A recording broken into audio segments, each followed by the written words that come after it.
Good evening. Reminder and reminder. નમસ્કાર વાલી મિત્રો અને બાળગણ. 2 દિવસ પહેલાં વાલી મિટિંગ થયેલી, એમાં ચર્ચા કરેલી કે દરેક વાલીએ પોતાના બાળકને ડે ટુ ડે દરરોજ એક શ્રુતલેખન કરાવવું અને દાખલા પણ ગણાવવા આપવા, અને જે શ્રુતલેખન કરાવવી હોય તે શ્રુતલેખન બાળકને જાતે વાંચવા કહેવું.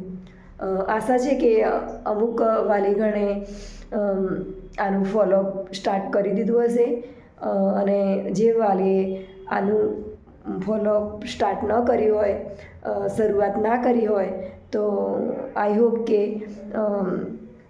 ફકરા લેખન એટલે કે શ્રુતલેખન લખાવાનું ચાલુ કરી દે અને દાખલા જે તે છે એ ડે ટુ ડે એનું અપડેટ કરતા રહે.